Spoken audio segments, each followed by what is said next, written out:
দক্ষিণ ত্রিপুরা জেলার ঋষ্যমুখে প্রাণী সম্পদ বিকাশ দপ্তরের উদ্যোগে 2025-26 অর্থবর্ষের ধনজন গরুয়া উন্নয়ন প্রকল্পের আওতায় গ্রামীণ এলাকার নির্বাচিত সুবিধাভোগীর মাঝে ছাগল ও শূকর বিতরণ করা হয়েছে।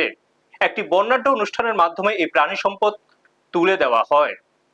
উক্ত অনুষ্ঠানে উপস্থিত ছিলেন দক্ষিণ ত্রিপুরা জেলার সভাধিপতি দীপক দত্ত, ঋষ্যমুখ মণ্ডল সভাপতি এবং অন্যান্য দায়িত্বপ্রাপ্ত সরকারি কর্মকর্তারা।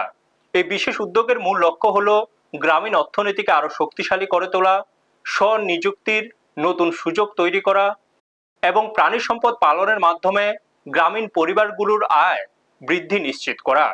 অনুষ্ঠানে দক্ষিণ ত্রিপুরা জেলার সভাধিপতি দীপক দত্ত দপ্তরের মূল উদ্দেশ্যের কথা পুনর্ব্যক্ত করে জানান, দেশে দুধ, মাংস ও ডিমের উৎপাদন বাড়িয়ে মানুষের প্রয়োজনীয় প্রাণীজ আমিষের চাহিদা পূরণের মাধ্যমে একটি সুস্থ, সবল ও মেধাবী জাতি গঠন করা সম্ভব। আধুনিক ও উন্নত প্রযুক্তির মাধ্যমে গবাদি পশু ও পাখির রোগ নিয়ন্ত্রণ এবং তাদের উৎপাদনশীলতা বৃদ্ধির জন্য নিরলসভাবে কাজ করে যাচ্ছে প্রাণী সম্পদ বিকাশ দপ্তর।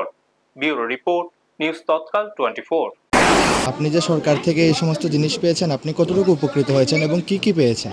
এটা ট্রাইবেল ওয়েলফেয়ার থেকে আমরা সাহায্য করছি, যে আমি মনের থেকে আন্তরিক থেকে একদম ভালোবাসা জানাই। যখন পাইছে এখন যেভাবে আমরা সুযোগ সুবিধা দিচ্ছে, আমরা এটা লালন পালন করে আরও পরবর্তী সময়ে আরও যাতে ভালো হতে পারে, এটার জন্য আমি এখন আমরা দাসগোয়া স্কিম ধাতিয়া বা জনজাতীয় জনভাগিদারি অভিযান যে স্কিমগুলা, এই স্কিম নাম, কিন্তু এটা দাসগোয়া যেটা আমরা প্রথম বেনিফিশিয়ারি পাঠাচ্ছি, আমরা কমসে কম 400 অব্দি বেনিফিশিয়ারি যারা পাতা আছে, পাতা ফুলটা, তারা সবাই এই স্কিমগুলা কিন্তু সুবিধা পাওয়া যাবে।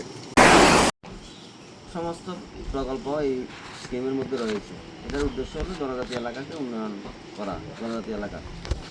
জনজাতি এলাকার উন্নয়ন করতে গেলে আমাদের প্রধানমন্ত্রী শুধু এটা আমাদের রাজ্যে নয়, এটা সারা ভারতবর্ষের বিভিন্ন যে বিসি রয়েছে, ভিলেজ এলাকা রয়েছে, এগুলোকে চিহ্নিত করা হয়েছে। আপনারা দেখছেন নিউজ তৎকাল 24।